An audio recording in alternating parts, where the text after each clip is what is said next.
ഏട്ടത്തി, ഏട്ടത്തിക്ക് ഇതെന്താ പറ്റിയേ? വെളിവുകേട് കാണിച്ച് സർവ്വതും തൊലച്ചു കളയാതെ ഞാൻ പറയുന്നൊന്ന് കേൾക്ക്. തൽക്കാലം ഏട്ടത്തി ഈ ആഭരണങ്ങൾ ആർക്കും കൊടുക്കുന്നില്ല. കൊടുക്കാൻ ഞാൻ സമ്മതിക്കില്ല. അംബികെ, നീ വഴിന്ന് മാറി നിൽക്ക്. എന്റെ ദൈവമേ, ഏട്ടത്തി, ഏട്ടത്തിക്ക് പറഞ്ഞാലും മനസ്സിലാവില്ലേ? അല്ല, ഞാനൊന്ന് ചോദിച്ചോട്ടെ, എന്ത് ധൈര്യത്തിലാ ഏട്ടത്തി പൊന്നുന്റെ ആഭരണങ്ങൾ എടുത്തു കൊടുക്കാൻ പോകുന്നത്? നാളെ ഒരു കാലത്ത് പൊന്നു തിരിച്ചു വന്ന് അവളുടെ ആഭരണങ്ങൾ എവിടെയെന്ന് ചോദിച്ചാ ഏട്ടത്തി എവിടുന്ന് എടുത്തു കൊടുക്കും? അങ്ങനെയൊന്നും ഉണ്ടാവാതിരിക്കണമെങ്കിൽ ഏട്ടത്തി ഈ ആഭരണങ്ങൾ കൊണ്ടുപോയി തിരിച്ചു വെക്കും. നിനക്കെന്നെ തടയാൻ കഴിയില്ല അംബികെ. അതിനുവേണ്ടി നീ ശ്രമിക്കുകയും വേണ്ട. എന്റെ മനസ്സിൽ ഉറപ്പിച്ച് ഞാനൊരു തീരുമാനം എടുത്തിട്ടുണ്ടെങ്കിൽ ആ തീരുമാനം തന്നെ നടക്കും. വെറുതെ എന്നെ തടയാൻ നോക്കാതെ നീ നിന്റെ ജോലി നോക്ക് അംബികെ. വഴിന്ന് മാറി നിൽക്ക്.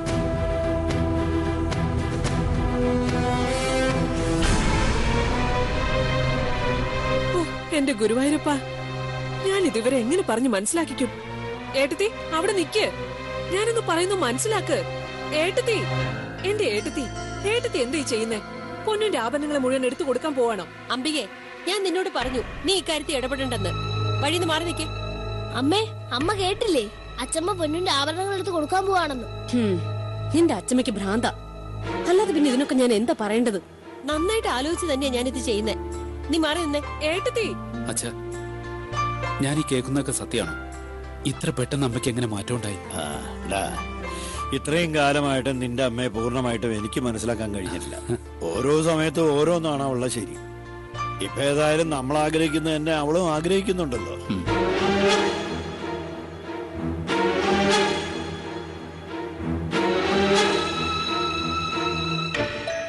മോനെ, ഇതെല്ലാം നിങ്ങൾ എടുത്തോ. അമ്മേ, ഇത് ആദ്യം നീ ഇതൊന്ന് പിടിക്ക്. ശരത്തെ, നീ ഒന്നും വാങ്ങിക്കല്ലേ, ഇതൊക്കെ പൊന്നിന്റെ ആഭരണങ്ങളാ. അമ്മേ, പൊന്നിന്റെ ആഭരണങ്ങളൊക്കെ എടുത്തിട്ട് എന്ത് ചെയ്യാൻ പോവാ? ശരത്തെ, നീ ആദ്യം ഇതൊന്ന് പിടിക്ക്. അമ്മേ, അതെങ്ങനെ പറ്റും? പൊന്നുവിന്റെ ഓർണമെന്റ്സിലൊക്കെ നമുക്ക് അത്രയ്ക്ക് സെന്റിമെന്റ്സ് ഉള്ളതല്ലേ? ഇല്ല, ഞാൻ ഇതിന് സമ്മതിക്കില്ല. ലക്ഷ്മിക്ക് സ്വന്തം ജീവനേക്കാൾ വിലപ്പെട്ടതാ ഇതൊക്കെ. അത് നഷ്ടപ്പെടുത്താൻ പറ്റില്ല. ശരത്തെ, ലക്ഷ്മിയുടെ മനസ്സില് ഈ ആഭരണങ്ങൾക്കൊക്കെ വലിയ വിലയുണ്ട്, സമ്മതിക്കുന്നു. പക്ഷേ സ്വർണത്തിൽ തീർത്ത ഈ ഓർണമെന്റ്സിനേക്കാൾ ലക്ഷ്മി തന്റെ മനസ്സിൽ ചിന്നുവിന് വില കൽപ്പിക്കുന്നുണ്ട്. അതുകൊണ്ടല്ലേ ശരത്തെ, ചിന്നു നഷ്ടപ്പെട്ടപ്പോ അവൾ തളർന്നു വീണത്? ആലോചിക്കാൻ ഒരുപാട് സമയമൊന്നും നമ്മുടെ മുന്നിലില്ല. ആഭരണങ്ങൾ ഇനിയും വാങ്ങാം. പക്ഷേ ചിന്നുവിനെ ഇന്ന് രാത്രിക്ക് മുമ്പ് തിരിച്ചു കൊണ്ടുവന്നേ പറ്റൂ. മോനെ ശരത്തെ, ലക്ഷ്മിക്ക് പൊന്നിനെ തിരിച്ചു കൊടുക്കാൻ നമ്മളെ കൊണ്ട് പറ്റിയില്ല. ചിന്നുവിനെങ്കിലും അവൾക്ക് തിരിച്ചു കൊടുക്കാൻ കഴിഞ്ഞാൽ അതൊരു വലിയ കാര്യമല്ലേടാ. ഇതൊക്കെ പൊന്നുവിന്റെ ഓർമ്മകളായി ലോക്കറിൽ ഇരുന്നിട്ട് എന്ത് ഗുണമാടാ ഉള്ളത്?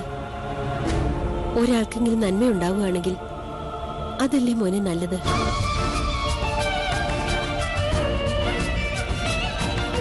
എന്റെ പൊന്നു എന്തെങ്കിലും തിരിച്ചു വരുമെന്ന് എനിക്കറിയില്ല. പക്ഷെ ഒന്നറിയാം, നിധി പോലെ ഞാൻ ഇത്രയും കാലം കാത്തു സൂക്ഷിച്ചു വെച്ച ഇതൊക്കെ കൊടുത്താൽ ചിന്നു തിരിച്ചു വരും. അവള് വരണം. അവളീ പൂമംഗലത്തേക്ക് തിരിച്ചു വരണം. അനു, നീ ഇത് വാങ്ങിക്കണം മോളെ. അമ്മ നിറഞ്ഞ മനസ്സോടെ തന്നെയാ ഇത് തരുന്നത്. എന്റെ ലക്ഷ്മിയെടുത്തേക്ക് വേണ്ടി അമ്മേ ഞാനിത് വാങ്ങുന്നത്. ഇതുകൊണ്ട് നമുക്ക് നമ്മുടെ ചിന്നുവിനെ തിരിച്ചു കൊണ്ടുവരാൻ പറ്റും. ചിലപ്പോ ഇങ്ങനെ തന്നെ വേണമെന്ന് ദൈവം തീരുമാനിച്ചിട്ടുണ്ടാവും. നമ്മുടെ പൊന്നിനു വേണ്ടി തന്നെയാ, നമ്മുടെ പൊന്നുമോക്ക് വേണ്ടിയാ നമ്മളതൊക്കെ കൊടുക്കുന്നത്. അമ്മേ, അതിങ്ങി എന്റെ കയ്ത്താ. ഞാനിത് വിറ്റ് പൈസയായി വരാം. നമ്മുടെ കയ്യിൽ ഇനി അധികം സമയമില്ലല്ലോ. പ്രകാശേ, താമസിക്കുന്ന എന്തിനാ? പെട്ടെന്ന് തിരിച്ചു വരൂ. മോനെ, ഇത്രയും മതിയെന്ന് നോക്ക്. തികഞ്ഞില്ലെങ്കിൽ എന്റെ കയ്യിലുള്ള ബാക്കി ഓർണമെന്റ്സ് കൂടി എടുക്കാം. വേണ്ടമ്മേ, ഇത്രയും മതി. ഇതുകൊണ്ട് നമുക്ക് ആവശ്യമുള്ള പൈസ കിട്ടും. എങ്കി വേഗം ഇതുകൊണ്ട് പോയിട്ട് വാ പ്രകാശേട്ടാ. അവര് വിളിക്കുമ്പോ എനിക്ക് പോകാനുള്ളതല്ലേ. പക്ഷേ അവരിതുവരെയും വിളിച്ചില്ലല്ലോ. അവര് വിളിച്ചോളും. അതൊക്കെ ഓർത്ത് നീ ടെൻഷൻ അടിക്കണ്ട. നിങ്ങൾ റെഡിയായിരുന്നു എന്നാലല്ലേ ഹീരോ വിളിക്കുമ്പോ പോകാൻ പറ്റൂ. ശരിയാ പ്രകാശേട്ടാ, വേഗം പോയിട്ട് വാ.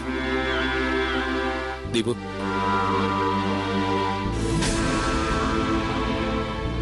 മോളെ, നമ്മുടെ ചിന്നു തിരിച്ചു വരുമല്ലേ? വരൂ അമ്മേ, അവള് തിരിച്ചു വരും. നമ്മുടെ പൊന്നു ചിന്നുവിനെ തിരിച്ചു കൊണ്ടുതരും. വിഷമിക്കല്ലേ, ചിന്നു തിരിച്ചു വരും. അവൾക്ക് ഇങ്ങോട്ട് വന്നല്ലേ പറ്റൂ. നിങ്ങളൊക്കെ അവളെ ഇത്രയും സ്നേഹിക്കുന്നില്ലേ? അപ്പോ അവൾ നിങ്ങളുടെ അടുത്തേക്ക് വരാതിരിക്കുവോ? വരും, ഉറപ്പായിട്ടും വരും.